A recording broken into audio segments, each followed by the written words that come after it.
السلام عليكم ورحمة الله وبركاته. إن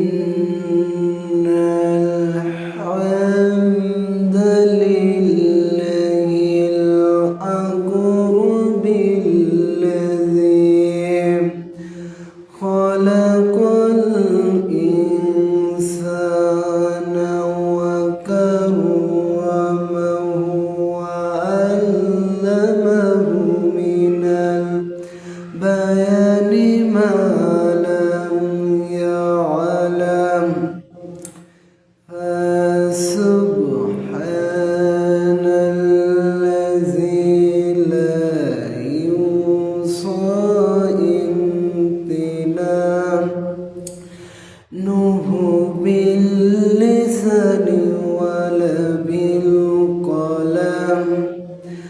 نشهد أن لا إله إلا الله ونشهد أن محمدا عبده ورسوله الذي أرسله بالحق بشيرا ونذيرا وداعيا إلى الله بإذنه وسراجا وقمرا منيرا. فقد قال الله تعالى في كلامه المجيد وفي فرقانه الحميد. أعوذ بالله من الشيطان الرجيم. بسم الله الرحمن الرحيم. منها خلقناكم وفيها نعيدكم ومنها نخرجكم تارة أخرى. صدقت يا ربنا. إن الله وملائكته يصلون على النبي يا أيها الذين آمنوا سلموا تسليما. اللهم صل على محمد وعلى آل محمد كما صليت على إبراهيم وعلى آل إبراهيم إنك حميد مجيد. اللهم بارك على محمد وعلى آل محمد كما باركت على إبراهيم وعلى آل إبراهيم إنك حميد مجيد. اللهم بارك على محمد وعلى آل محمد كما باركت على إبراهيم وعلى آل إبراهيم إنك حميد مجيد. আলহামদুলিল্লাহ। বাংলাদেশের ঐতিহ্য জেলা রাজশাহী বাগমারা থানার অন্তর্গত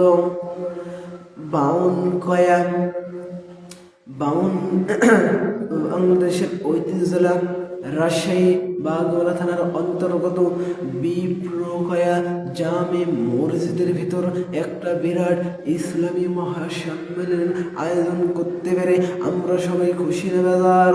সবাই বলুন আলহামদুলিল্লাহ। সৈয়দুল মুরসালিন খাতামুন নবীন রাহমাতুল লিল আলামিন জিনার উপর লাখ করুদ দুরুদ সালাম মুর্শিদ হোক। সবাই বলুন সাল্লাল্লাহু আলাইহি ওয়াসাল্লাম। আল্লাহু রাব্বুল আলামিন বলেন উদখুলু ফিস সিলমি কাফা ওয়াল تتبعوا خطوات الشيطان إنه لكم عدو মুবিন। আল্লাহ রাব্বুল আলামিন বলছেন, উদখুলু ফিস-সিলমি কাফা, ওহে যারা ঈমানের দাবি করো, তোমরা ইসলামের ভেতর পরিপূর্ণভাবে শামিল হয়ে যাও, পরিপূর্ণভাবে দাখিল হয়ে যাও। উদখুলু ফিস-সিলমি কাফা ওয়ালা তাত্তাবিউ খুতুওয়াতিশ শাইতান ইন্নাহু লাকুম আদুব্বুম মুবিন। আমার এতটুকু ইসলাম ভালো লাগছে মানছি, আর এতটুকু ইসলাম ভালো লাগছে না আমি মানছি না, তাহলে হবে না। উদখুলু ফিস-সিলমি কাফা ওয়ালা তাত্তাবিউ খুতুওয়াতিশ শাইতান ইন্নাহু লাকুম আদুব্বুম মুবিন। আমার এতটুকু ইসলাম ভালো লাগছে মানছি, আর এতটুকু ইসলাম ভালো লাগছে না মানছি না, তাহলে হবে না। তোমরা ইসলামের ভিতর পরিপূর্ণভাবে দাখিল হয়ে যাও, পরিপূর্ণভাবে শামিল হও। উদখুলু ফিস-সিলমি কাফা ওয়ালা তাত্তাবিউ খুতুওয়াতিশ শাইতান ইন্নাহু লাকুম আদুব্বুম মুবিন। আল্লাহু আকবার, আল্লাহু আকবার। খলিফাতুল মুসলিমিন হযরত ওমর, আমার আল্লাহর খলিফাতুল মুসলিমিন হযরত ওমর তার ছেলে আব্দুল্লাহকে মাদ্রাসায় ভর্তি করালেন। খলিফাতুল মুসলিমিন হযরত ওমর তার ছেলে মাদ্রাসায় কি করালেন? তার ছেলেকে মাদ্রাসায় ভর্তি করালেন। খলিফাতুল মুসলিমিন হযরত ওমরের ছেলেকে মাদ্রাসায় ভর্তি করালেন। ওই সময় হযরত আলী ছিলেন প্রধান বিচারক। ওই সময় হযরত আলী ছিলেন প্রধান বিচারক। তার ছেলে হুসাইন একই মাদ্রাসায় ভর্তি হয়েছেন, একই মাদ্রাসায় পড়াশোনা করছিলেন। খলিফাতুল মুসলিমিন হযরত ওমরের ছেলে আব্দুল্লাহকে হুসাইন কলম বারবার ফেলে দেয়, কলম ফেলে দিয়ে বারবার কলম তুলতে বলে। ও আব্দুল্লাহ, তুমি আমাকে কলমটা তুলে দাও।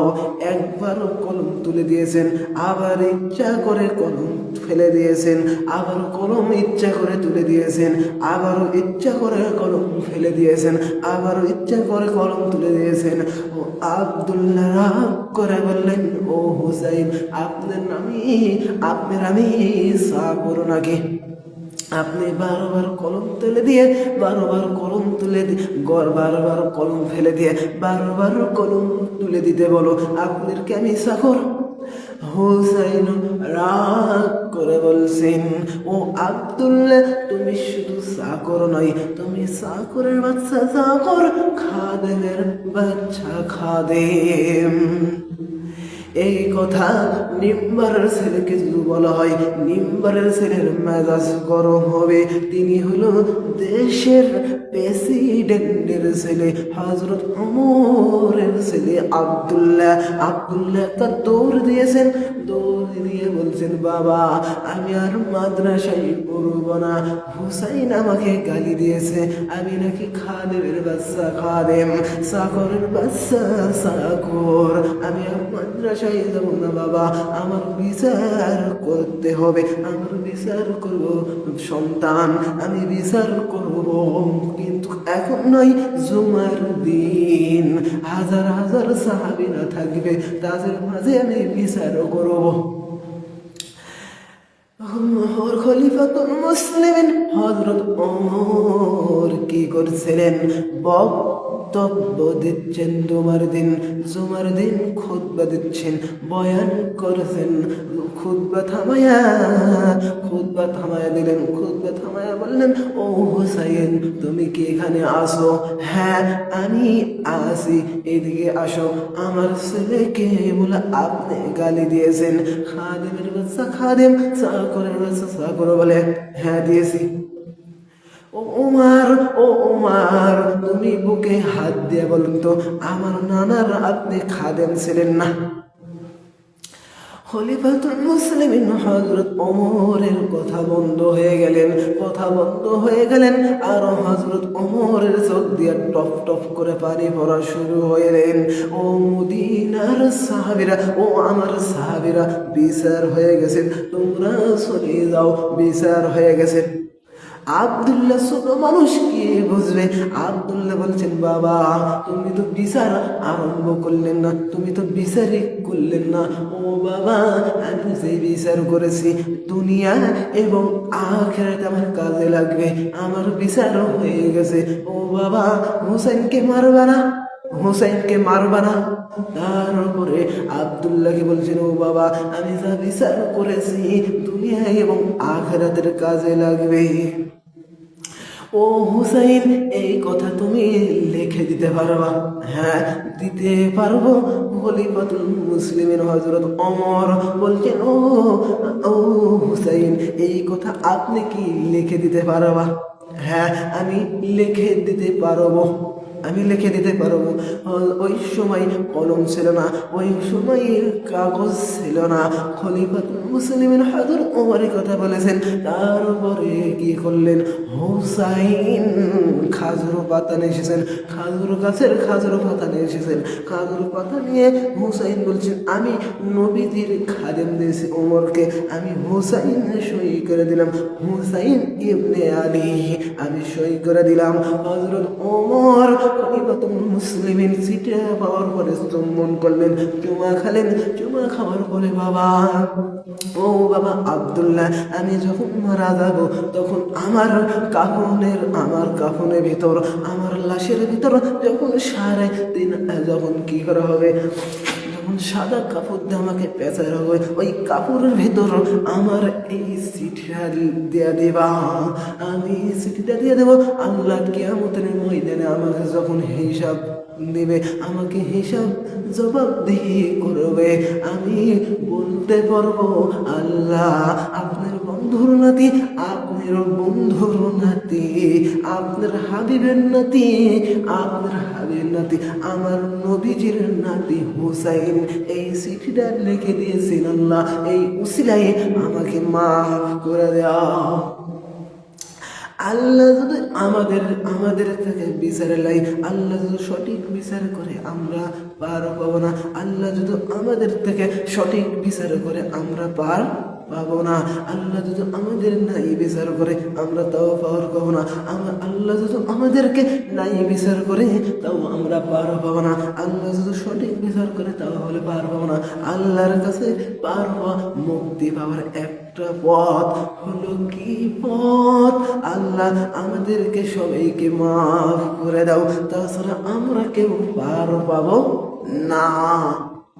আমরা কেউ পার পাবো না। তারপরে কি করলেন?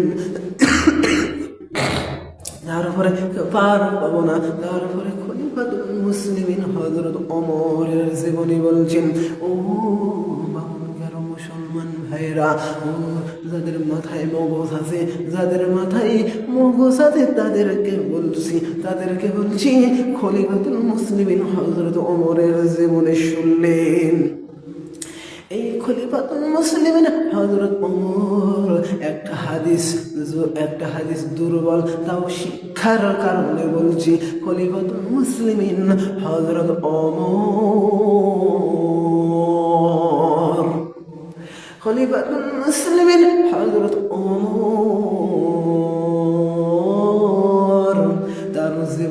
তার জীবনের হিসাব দিতে কয় বছর লেগেছেন? তার জীবনের হিসাব দিতে 12টা বছর লেগেছেন।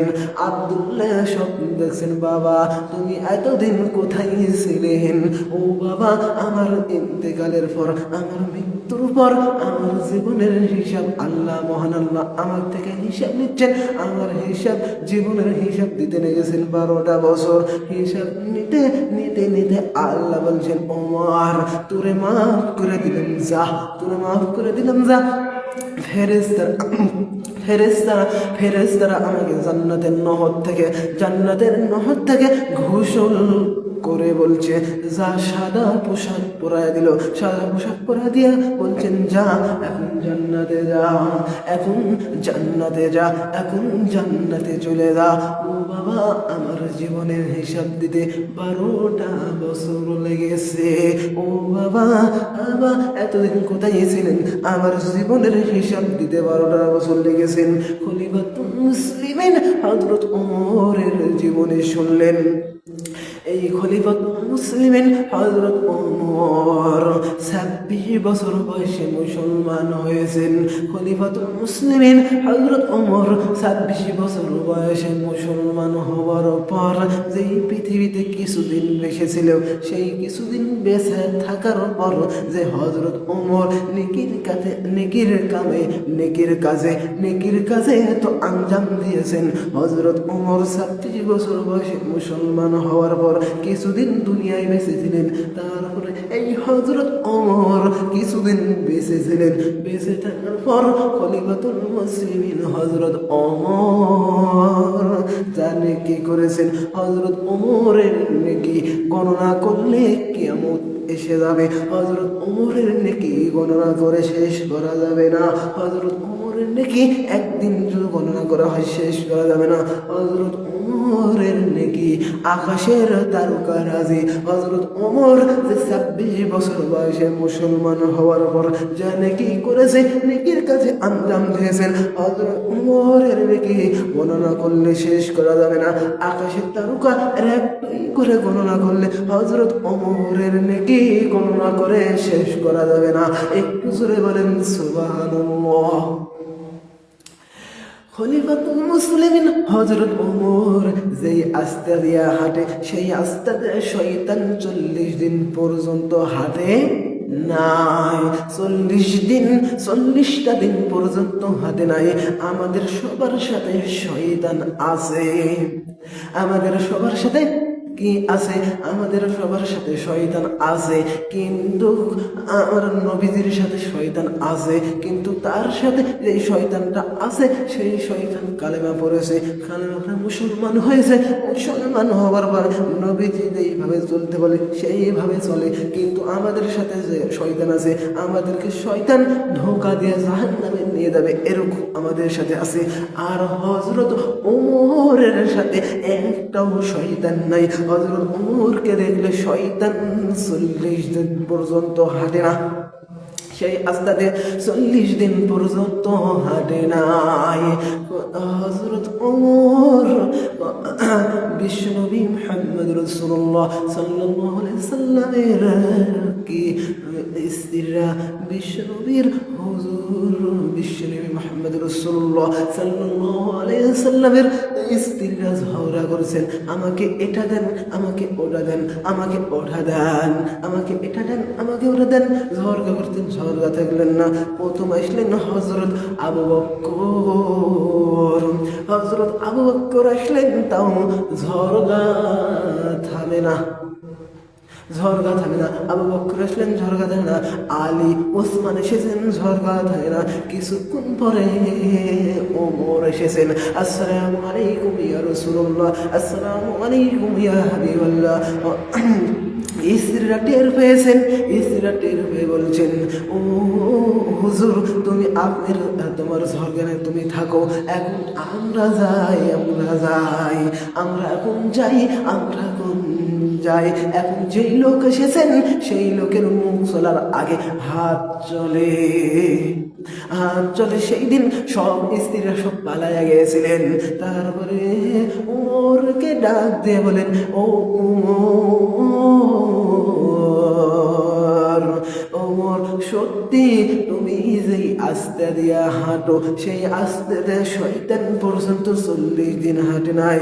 ও ওমর, তুমি সত্যি তুমি সত্যি যে আস্থা দিয়ে হাঁটো। নবীজি ডাক দিয়ে বলছেন, ওমর তুমি যে আস্থা দিয়ে হাঁটো, সেই আস্তাতে শয়তান পর্যন্ত 40 দিন হাঁটে না, 40 দিন পর্যন্ত হাঁটে না। তারপরে খলিফাতুল মুসলিমিন হযরত ওমর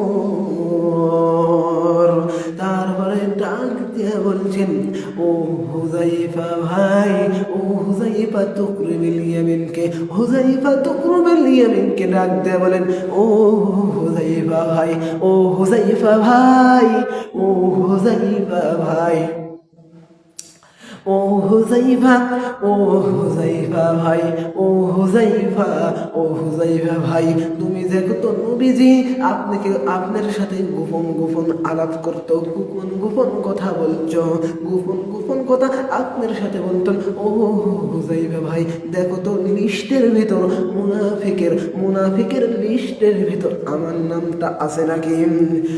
খলিফাতুল মুসলিমিন হযরত ওমর এই কথা বললেন। তারপরে হুযায়ফা তুকরিবিল ইয়ামিন বলছেন, ও খলিফাতুল মুসলিমিন আমিরুল মুমিনিন, আপনি কি কথা বলেন?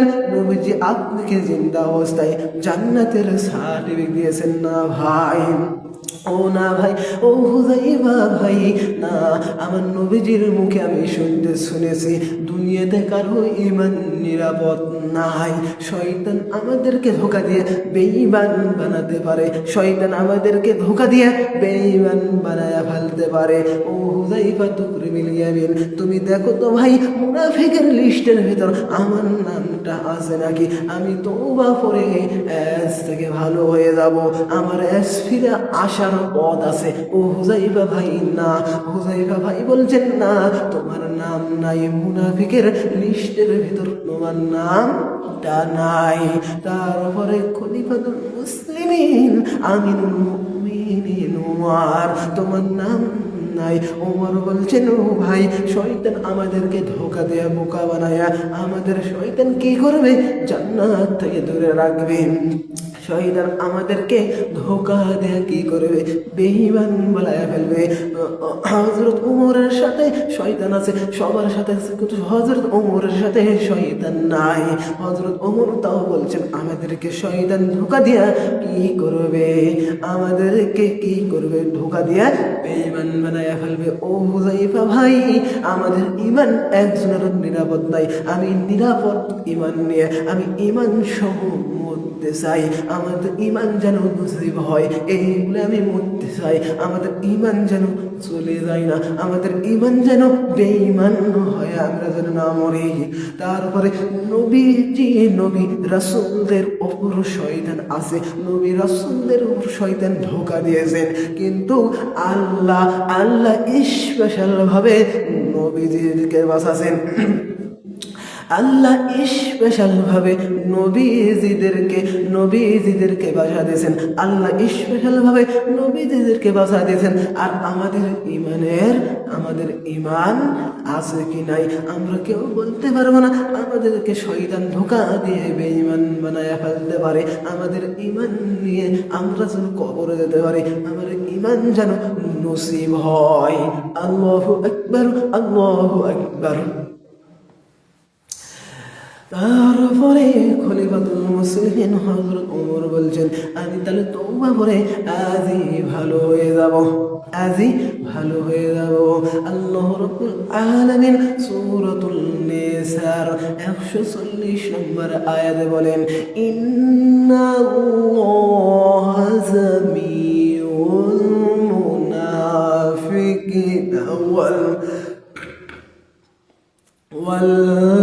والكافرين في جهنم جميعا। আল্লাহ রাব্বুল আলামিন বলছেন, মুনাফিক এবং কাফেরদেরকে জাহান্নামের ভিতর একত্র করব। আবু জেহেল জাহান্নামে পড়ার পর কি হয়ে যাবেন? আবু জেহেল জাহান্নামে পড়ার পর কি হবেন? আবু জাহেল জাহান্নামে পড়ার পরে আটকে যাবেন, আর মুনাফিক থাকবে না। মুনাফিক যাবে জাহান্নামের তলদেশে। মুনাফিক তৈরি হয় কাদের ভিতর? মুনাফিক তৈরি হয় কাদের ভিতর? মুনাফিক তৈরি হয় কাদের ভিতর? মুনাফিক তৈরি হয় মুসলমানদের ভিতর। মুনাফিক তৈরি হয় মুসলমানদের ভিতর।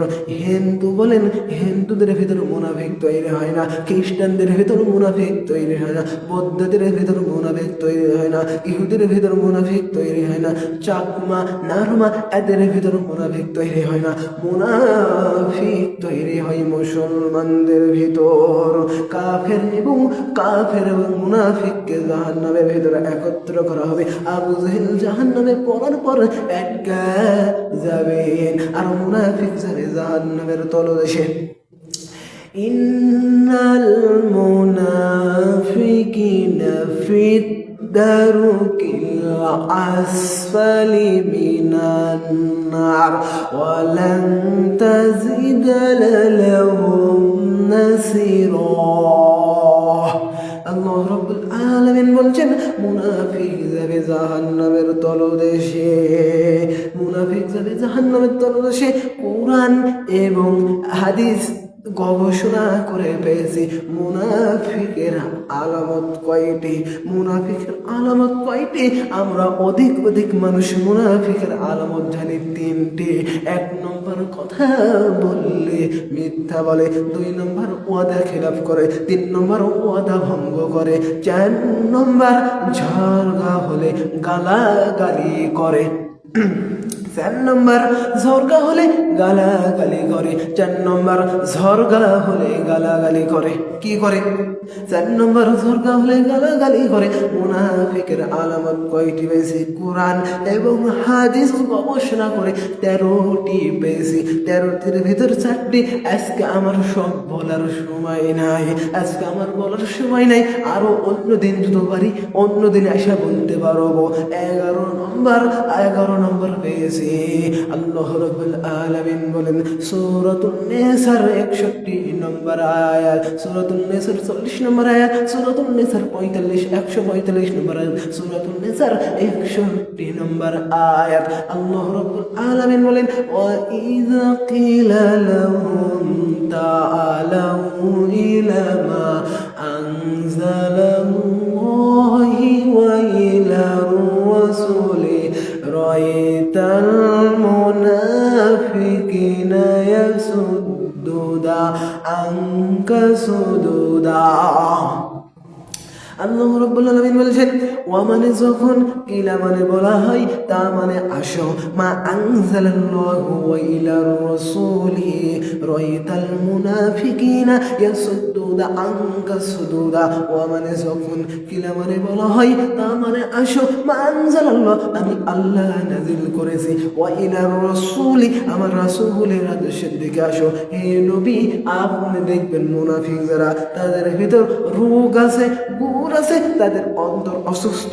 কোরআনের কারিমের কথা বক্তব্য বিশ্বাস করবে, শুনবে, কিন্তু তাদের জীবনের সাথে মিলবে না। তখন আস্তে করে উঠে চলে যাবে। আমি সুদ খাই, কোরআন আয়াতে মিল নাই। আমি ঘুষ খাই, কোরআন আয়াতে মিল নাই। আমার বউ স্বামী ব্যাপার দেয়, কোরআনের আয়াতে মিল নাই, কোরআনের আয়াতের সাথে মিল নাই। তখন আস্তে করে মুনাফিকরা উঠে চলে যাবে।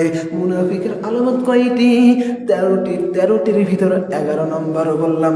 কয় নম্বর? 11 নম্বর। 1 নম্বর, 2 নম্বর, 3 নম্বর, 4 নম্বর বললাম। 4 নম্বর বলেছি, এখন 11 নম্বর বললাম। মুনাফিকরা তখন কি করবে? আস্তে করে উঠে চলে যাবে। মুনাফিকরা আস্তে তৈরি চলে যাবে। মুনাফিক তৈরি হয়ে কাদের ভিতর? মুনাফিক তৈরি হয় মুসলমানদের ভিতর।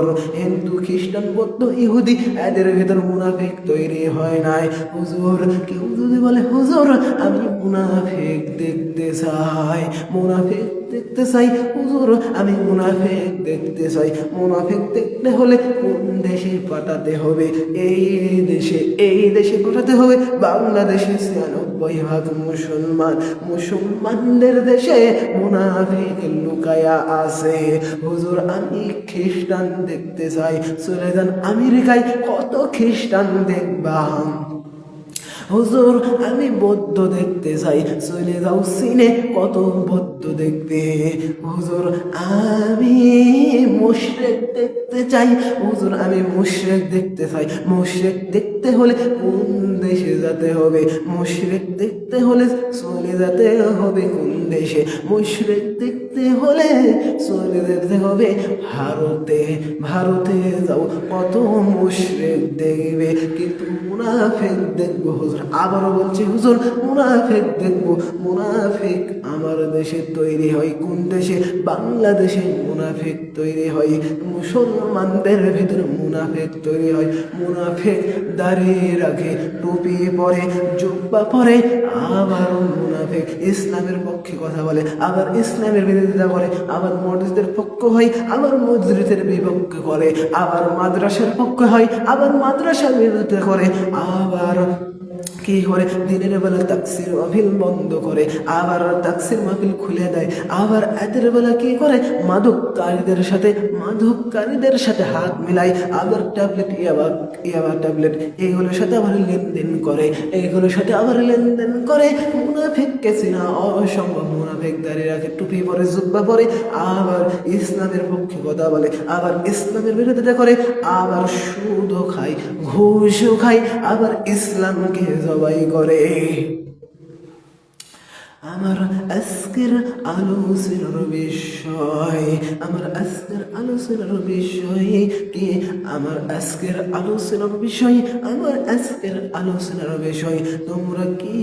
তোমরা গরু ছাগলের মতো মৃত্যুবরণ করবা? তোমরা গরু ছাগলের মতো হয়ে মৃত্যুবরণ করবে না, তোমরা গরু ছাগলের মতো মৃত্যুবরণ করবে না। আমার আজকের আলোচনার বিষয় মৃত্যু সম্পর্কে। তোমরা গরু ছাগলের মতো যেন মৃত্যুবরণ না করো। আজকে সবাই জবান খুলে পড়েন, সবাই জবান খুলে পড়েন। আউযু বিল্লাহি মিনাশ শাইতানির রাজিম। বিসমিল্লাহির রাহমানির রহিম। মিনহা খলাকনাকুম ওয়া ফিহা নুঈদুকুম ওয়া মিনহা নুখরিজুকুম তারাতাল উখরা। সাদাকতা ইয়া রাব্বানা। আল্লাহ রাব্বুল আলামিন বলছেন, মিনহা খলাকনাকুম ওয়া ফিহা নুঈদুকুম ওয়া মিনহা নুখরিজুকুম। আমি আল্লাহ রাব্বুল আলামিন বলছি, মাটি থেকে মানুষকে তৈরি করেছি, আবার মাটির কবরে পাঠাবো, আবার মাটি থেকে জিন্দা করব, আবার মাটির কবরে পাঠাবো, আবার মাটি থেকে করেছি, মাটি থেকে আমি বানাইছি, মাটি থেকে আবার মাটির অবরোধ বন্ধ করো, আবার মৃত্যু বড় আসবে। আবার কাফেররা বলে কি, এখানে মৃত্যু আসবে না, মৃত্যু একবারে, আর কিয়ামত নাই, আর পরকাল নাই, কিছু বলতে নাই। তারপরে আমরা যখন মৃত্যুবরণ করি, তখন কবর আগে বিসমিল্লাহি আলা মিল্লাতি রাসূলুল্লাহি সাল্লাল্লাহু আলাইহি সাল্লাম। আমরা হলো ইসলামের দল করছি না, আমরা কোরআনের দল করছি না। আমরা যখন মারা যাচ্ছি, তখন বিসমিল্লাহি আলা মিল্লাতি রাসূলুল্লাহি সাল্লাল্লাহু আলাইহি সাল্লাম এই বলে তুলে দিচ্ছি, আল্লাহর তুলে আমরা দেশিচ্ছি, কিন্তু আমরা ইসলাম করছি না। যখন মৃত্যুবরণ করবে, তখন 40 ধার কদম চলে যাবে মানুষরা। তখন ফেরেশতা এসে বলবে, মার রব্বুকা রব্বি আল্লাহ, তোমার রবকে? হায়াতা আমি জানি না। মান দিনুকা দিনুল ইসলাম, আমি তোমার দিন কি? হায়াতা আদ্রে আমি কিছু জানি না, তোমার দিন কি?